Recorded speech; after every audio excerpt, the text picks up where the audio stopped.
마태복음 4장은 예수님의 공생의 시작을 알리는 매우 중요한 장으로서 그분의 사역이 어떤 본질적인 특징을 가지며 어떻게 전개될 것인지를 심층적으로 보여줍니다.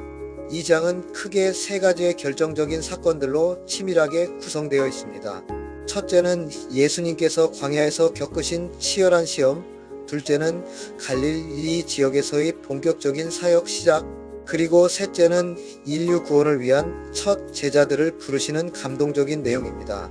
이 모든 일련의 사건들은 하나님의 위대한 구원 계획 속에서 예수님의 독보적인 역할과 그분이 세상에 전하고자 했던 메시지가 무엇인지를 더할 나위 없이 명확하게 드러내며 동시에 앞으로 펼쳐질 예수님의 공생의 사역 전체의 방향성을 제시합니다. 먼저 1절부터 11절까지는 인류의 구원자이신 예수님께서 받으신 시험에 대한 상세한 기록이 담겨 있습니다. 이 구절들은 예수님께서 공생애를 시작하시기 전에 겪으신 영적 전쟁의 서막을 보여주며 그분의 인성과 신성을 동시에 드러냅니다.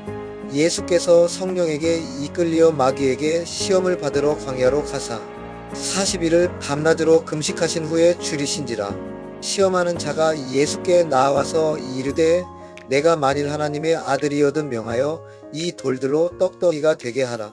예수께서 대답하여 이르시되 기록되었으되 사람이 떡으로만 살 것이 아니요 하나님의 입으로부터 나오는 모든 말씀으로 살 것이라 하였느니라 하시니, 이 대목에서 우리는 예수님께서 성령의 인도하심을 받아 광야로 나아가셨음을 알 수 있습니다. 이는 단순히 우연한 사건이 아니라 하나님의 구원 계획 속에 예정된 중요한 과정이었음을 시사합니다. 예수님은 40일 밤낮으로 금식하시면서 극한의 육체적 고통과 허기에 시달리셨습니다. 마귀는 바로 이처럼 인간적으로 가장 연약해진 순간을 놓치지 않고 접근하여 교묘하고도 집요한 세 가지 시험을 통해 예수님을 하나님의 뜻에서 벗어나게 하려 했습니다. 이 시험들은 단순한 유혹을 넘어 예수님께서 앞으로 수행하실 메시아 사역의 본질을 왜곡시키려는 사탄의 간악한 시도였습니다. 첫 번째 시험은 인간의 가장 기본적인 욕구인 육체적인 필요를 자극하는 것이었습니다. 돌들을 떡덩이가 되게 하라는 마귀의 유혹은 하나님의 아들이라면 자신의 초월적인 능력을 사용하여 당장의 극심한 육체적 굶주림을 해결하고 그 능력을 과시하라는 것이었습니다. 이는 메시아가 백성들의 물질적 필요를 채워주는 존재라는 세속적인 기대를 이용하려는 의도 또한 담겨 있었습니다. 그러나 예수님께서는 신명기 8장 3절의 지극히 중요한 말씀을 인용하시며 사람이 떡으로만 살 것이 아니요 하나님의 입으로부터 나오는 모든 말씀으로 살 것이라고 단호하게 물리치셨습니다. 이 답변은 인간의 진정한 생명이 오직 육체적인 양식에만 있는 것이 아니라 그보다 훨씬 더 본질적이고 영원한 하나님의 말씀에 있음을 분명히 선언하신 것입니다. 인간은 본질적으로 육신적인 존재이기에 의식주와 같은 물질적인 문제를 가장 중요하게 생각하고 그것을 얻기 위해 모든 노력을 기울이기 쉽습니다. 하지만 예수님께서는 그 모든 물질적인 가치보다 더 근원적이고 영원한 영적인 양식, 곧 하나님의 말씀의 절대적인 가치를 깨우쳐 주셨습니다. 이 말씀은 물질적인 풍요가 삶의 궁극적인 전부가 아님을, 오히려 하나님의 말씀에 대한 전적인 순종과 신뢰를 통해 살아가는 삶이야말로 참된 만족과 영원한 생명을 가져다 준다는 심오한 진리를 모든 인류에게 선포하신 것입니다. 이 가르침은 오늘날 물질 만능주의와 소비주의에 휩싸여 살아가는 현대인들에게도 매우 중요한 경종을 울리며 진정한 행복과 의미 있는 삶의 방향이 어디에 있는지를 깊이 성찰하게 합니다. 이에 마귀는 포기하지 않고 예수님을 거룩한 성으로 데려다가 성전 꼭대기에 세우고 이르되 내가 만일 하나님의 아들이거든 뛰어내리라 기록되었으되 그가 너를 위하여 그의 사자들을 명하시리니 그들이 손으로 너를 받들어 발이 돌에 부딪히지 아니하게 하리로다 하니, 두 번째 시험은 하나님의 능력을 불필요하게 과시하고 그 권능을 시험해 보라는 간악한 유혹이었습니다. 성전 꼭대기에서 뛰어내려 기적적으로 조금도 상하지 않는다면 모든 사람들이 예수님을 의심할 여지 없는 하나님의 아들로 인정하고 그분을 따를 것이라는 교묘한 논리였습니다. 이는 표적과 기사를 통해 사람들의 이목을 집중시키고 인위적인 방식으로 메시아임을 증명하라는 마귀의 전략이었습니다. 그러나 예수님께서는 다시 한번 성경의 권위 있는 말씀으로 마귀의 유혹을 물리치셨습니다. 또 기록되었으되 주 너의 하나님을 시험하지 말라 하셨느니라 하시니, 이 말씀은 신명기 6장 16절에 근거한 것으로 하나님의 능력을 함부로 불필요하게 시험하거나 과시하려 하지 말라는 엄중한 가르침입니다. 하나님은 우리의 진정한 믿음과 순종을 보시지 우리가 강요하는 방식으로 기적을 행하시거나 그 능력을 증명하시지 않습니다. 이 두 번째 시험은 기적과 현상만을 맹목적으로 쫓는 피상적인 신앙의 위험성을 강력하게 경고합니다. 참된 믿음은 눈에 보이는 화려한 기적이나 기적적인 현상에 의존하는 것이 아니라 오히려 보이지 않는 하나님의 말씀과 그분의 지혜로운 섭리에 대한 흔들림 없는 신뢰에 확고하게 기반해야 함을 모든 믿는 이들에게 깊이 일깨워주고 있습니다. 이는 오늘날에도 수많은 사람들이 영적인 체험이나 현상에만 집착하여 본질적인 믿음을 잃어버리는 경향에 대해 중요한 교훈을 제시합니다. 마지막으로 마귀가 또 그를 데리고 지극히 높은 산으로 가서 천하 만국과 그 영광을 보여 이르되 만일 내게 엎드려 경배하면 이 모든 것을 내게 주리라. 이에 예수께서 말씀하시되 사탄아 물러가라 기록되었으되 주 너희 하나님께 경배하고 다만 그를 섬기라 하였느니라 하시니, 세 번째 시험은 세상의 모든 권세와 화려한 영광을 미끼로 삼아 인류를 구원할 메시아의 사명을 포기하고 사탄 자신에게 경배하게 만들려는 가장 강력하고 유혹적인 시도였습니다. 마귀는 예수님께 세상의 모든 권력과 명예, 부귀영화를 주겠다고 가머니설로 유혹하며 자신에게 경배하라고 요구했습니다. 이는 예수님께서 고난의 길 대신 쉽고 영광스러운 길을 택하도록 만들려는 사탄의 마지막 발악과 같은 유혹이었을 것입니다. 그러나 예수님께서는 신명기 6장 13절과 10장 20절의 말씀을 확고하게 인용하시며 사탄아 물러가라 기록되었으되 주 너희 하나님께 경배하고 다만 그를 섬기라 하시며 추호의 망설임 없이 단호하게 거절하셨습니다. 예수님은 오직 유일하신 하나님만이 우리의 경배를 받으실 절대적인 분이라는 변함없는 원칙을 천명하셨습니다. 이 세 번째 시험은 세속적인 권력과 세상적인 명예를 맹목적으로 추구하는 인간의 탐욕에 대한 준엄한 경고입니다. 또한 오직 하나님만이 우리의 온전한 경배를 받으실 유일한 분임을 강조하며 세상의 어떠한 화려한 영광이나 일시적인 권력도 하나님에 대한 절대적인 경배보다 결코 우선할 수 없음을 모든 시대의 인류에게 분명하게 가르치고 있습니다. 이는 우리가 삶의 우선순위를 어디에 두어야 하는지에 대한 근본적인 질문을 던지며 참된 가치와 영원한 목적을 향해 나아가도록 이끌어줍니다. 이처럼 예수님의 시험이 끝나자 이에 마귀는 예수를 떠나고 천사들이 나와서 수종드니라. 예수님은 이 세 가지의 본질적인 시험들을 모두 하나님의 말씀으로 물리치시고 승리하셨습니다. 이 사건은 예수님께서 자신의 공생의 사역을 시작하시기 전에 마귀의 교활한 유혹에 조금도 흔들리지 않는 견고하고 확고한 신앙의 토대를 완벽하게 세우셨음을 분명하게 보여줍니다. 예수님께서 광야에서 마귀의 시험을 압도적으로 이기신 이 사건은 앞으로 예수님께서 시작하실 공생의 사역이 어떠한 성격의 사역이 될 것인지를 매우 명확하게 예고하고 있습니다.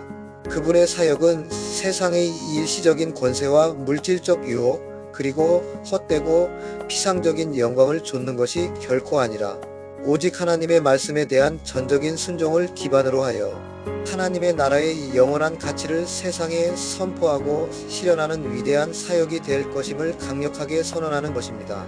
이 승리는 메시아로서의 예수님의 권위와 능력을 확증하며 인류 구원의 길을 예비하는 중요한 첫걸음이었습니다. 예수님은 이 시험을 통해 인간의 연약함 속에서도 하나님의 말씀으로 승리할 수 있음을 몸소 보여주셨습니다. 다음으로 12절부터 17절까지는 예수님의 갈릴리 사역 시작에 대한 중요한 내용이 기록되어 있습니다.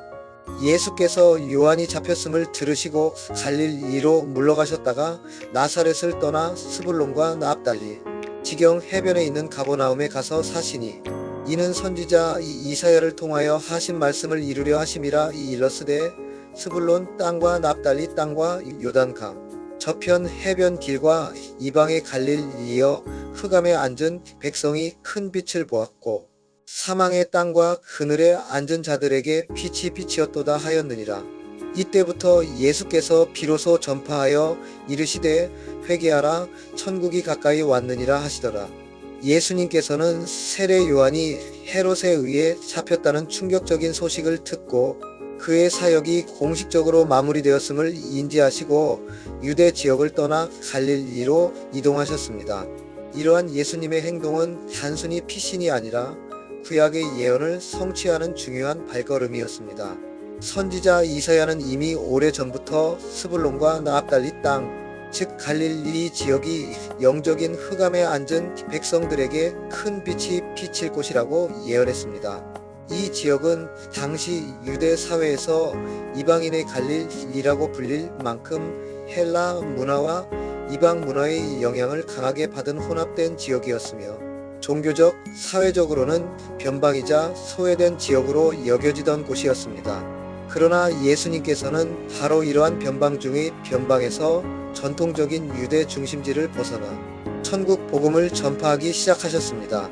이것은 하나님 나라의 복음이 특정 계층이나 특정 지역에만 국한되지 않고 오히려 사회적으로 소외되고 영적인 어두움 속에 있는 모든 사람들에게 동등하게 주어진다는 것을 상징적으로 매우 강력하게 보여주는 중요한 사건이었습니다.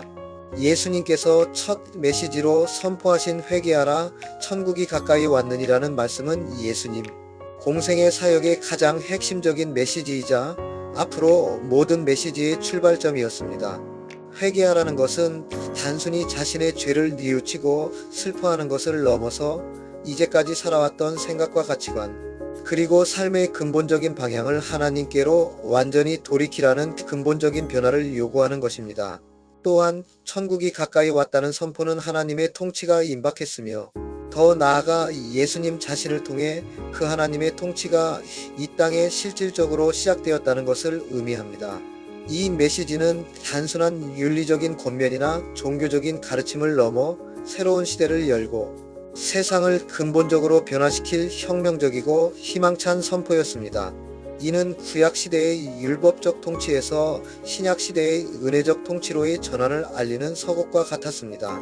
마지막으로 18절부터 25절까지는 예수님께서 첫 제자들을 부르시는 감동적인 내용이 펼쳐집니다. 갈릴리 해변에 다니시다가 두 형제 곧 베드로라 하는 시몬과 그의 형제 안드레가 바다에 금을 던지는 것을 보시니 그들은 어부라. 말씀하시되 나를 따라오라. 내가 너희를 사람을 낚는 어부가 되게 하리라 하시니 그들이 곧 그물을 버려두고 예수를 따르니라. 거기서 더 가시다가 다른 두 형제 곧 세베대의 아들 야고보와 그의 형제 요한이 그의 아버지 세베대와 함께 배에서 금을 깁는 것을 보시고 부르시니 그들이 곧 배와 아버지를 버려두고 예수를 따르니라. 예수님께서는 당시 사회에서 특별한 지위나 학식을 갖추지 못했던 갈릴리 해변의 평범한 어부들을 자신의 가장 중요한 사역의 동역자로 부르셨습니다.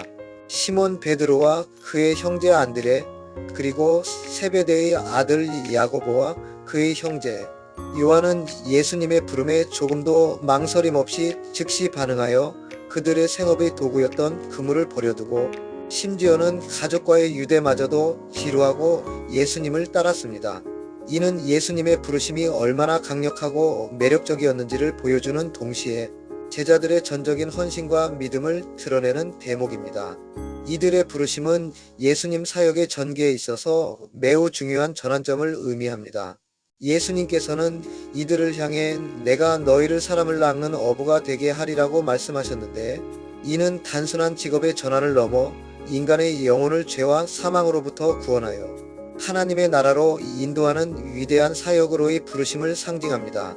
마치 어부들이 바다에서 물고기를 잡듯이 이 제자들은 이제 사람들의 영혼을 구원하여 하나님의 나라로 인도하는 영적인 어부의 역할을 수행하게 될 것이었습니다.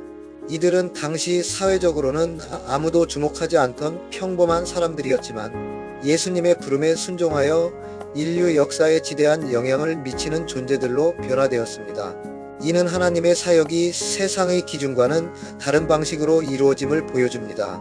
예수님은 온 갈릴리에 두루 다니사 그들의 회당에서 가르치시며 천국 복음을 전파하시며 백성 중에 모든 병과 모든 약한 것을 고치시니 그의 소문이 온 수리아에 퍼진지라 사람들이 모든 앓는 자 곧 각종 병에 걸려서 고통당하는 자, 귀신 들린 자, 간질하는 자, 중풍병자들을 데려오니 그들을 고치시더라. 갈릴리와 데가볼리와 예루살렘과 유대와 요단 강 건너편에서 수많은 무리가 따르니라. 예수님께서는 갈릴리 전역을 직접 발로 다니시며 세 가지 핵심적인 사역을 동시다발적으로 수행하셨습니다. 첫째는 회당에서 가르치시는 교육 사역이었습니다.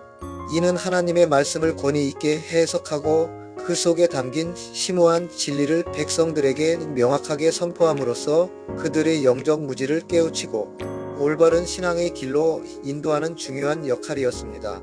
예수님의 가르침은 단순한 율법 해석을 넘어 하나님 나라의 본질과 인간의 구원에 대한 깊이 있는 통찰을 제공했습니다.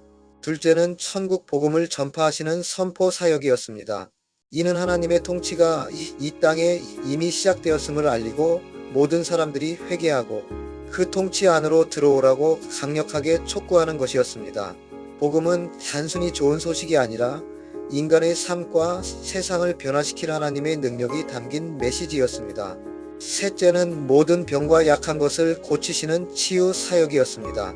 이는 육체적 질병과 정신적 고통뿐만 아니라 영적인 속박과 절망으로부터 인간을 해방시키는 실제적인 구원의 행위였습니다. 예수님은 병든 자를 고치시고 귀신을 쫓아내심으로써 하나님 나라의 도래를 가시적으로 증명하고 그분의 권능을 분명하게 보여주셨습니다. 이 세 가지 사역, 즉 가르침, 선포, 치유는 예수님 공생애의 가장 두드러진 특징들을 명확하게 보여줍니다. 예수님의 소문은 갈릴리를 넘어 이방 지역인 온 수리아에까지 빠르게 퍼져나갔고 그 결과 수많은 사람들이 예수님을 찾아왔습니다. 각종 질병으로 고통받는 자들, 귀신 들린 자들, 간질병 환자들, 중풍병자들 등 사회적으로 소외되고 고통받던 사람들이 예수님께로 나아왔고 예수님께서는 그들을 모두 고치셨습니다. 이러한 기적적인 치유 사역은 당시 사람들에게 큰 희망과 위로를 주었으며 그분의 말씀은 영적인 갈증을 해소시켜 주었습니다. 갈릴리, 데가볼리, 예루살렘, 유대, 그리고 요단, 강 건너편의 수많은 무리가 예수님을 따랐다는 기록은 예수님의 영향력이 얼마나 광범위했는지를 생생하게 증언합니다. 이들은 단순히 호기심 때문에 모인 것이 아니라 예수님 안에서 진정한 삶의 의미와 구원의 희망을 발견했기 때문일 것입니다. 예수님은 단순히 병을 고치는 의사가 아니라 인간의 근본적인 문제인 죄와 죽음의 문제를 해결하고 하나님과의 관계를 회복시키는 진정한 구원자로서의 면모를 유감없이 보여주셨습니다. 결론적으로 마태복음 4장은 예수님께서 이 땅에 오신 궁극적인 목적과 그분의 메시아적 사역이 어떤 근본적인 방향으로 전개될 것인지를 매우 명확하게 제시하는 핵심적인 장입니다. 광야 시험을 통해 사탄의 간악한 유혹을 완벽하게 물리치시고 오직 하나님의 말씀에 대한 전적인 순종을 몸소 보여주셨으며 갈릴리라는 변방에서 회개하라 천국이 가까이 왔느니라는 혁명적인 천국 복음을 선포하며 새로운 구원의 시대를 열었습니다. 또한 사회적으로 소외되었던 평범한 어부들을 첫 제자로 불러 그들과 함께 하나님의 위대한 나라를 이 땅에 건설해 나가기 시작하셨습니다. 이 장은 예수님께서 단순히 위대한 인간 지도자나 종교 개혁자가 아니라 참된 하나님의 아들이시며 온 인류를 위한 유일한 구원자로서 세상에 참된 빛과 영원한 생명을 가져다 주시는 분임을 강력하게 증거하고 있습니다. 이 마태복음 4장의 기록은 오늘날을 살아가는 우리에게도 매우 중요한 영적, 교훈과 실제적인 적용점을 제공합니다. 우리의 삶 속에서도 물질적 유혹, 명예에 대한 탐욕, 세상적인 권력에 대한 욕심, 그리고 불확실한 미래에 대한 불안감과 같은 다양한 형태의 시험과 유혹에 끊임없이 직면할 때가 있습니다. 그러나 마태복음 4장에서 예수님께서 보여주신 것처럼 오직 하나님의 말씀에 굳건히 서서 그 말씀의 권능으로 이러한 모든 유혹과 시련을 지혜롭게 이겨낼 때 우리는 비로소 세상이 줄 수 없는 참된 자유와 영원한 평안을 누릴 수 있을 것입니다. 또한 예수님께서 평범하고 보잘것없어 보이던 어부들을 불러 당신의 위대한 사역의 동역자로 삼으셨듯이 우리 각자에게도 하나님의 나라를 위한 고유한 소명과 역할이 있음을 기억하며 그 부르심에 기꺼이 응답하고 순종하는 헌신적인 삶을 살아가야 할 것입니다. 예수님의 생애와 사역은 우리에게 끊임없이 영감을 주며 믿음의 길을 안내하는 빛이 됩니다. 우리는 이 말씀을 통해 우리의 삶이 진정으로 어디를 향해야 하는지 깊이 성찰하고 예수님을 따라가는 삶을 살아가야 할 것입니다. 이러한 삶이야말로 진정한 의미의 풍요롭고 가치 있는 삶이며 궁극적으로는 영원한 생명으로 이어지는 길임을 마태복음 4장은 우리에게 분명히 선언하고 있습니다.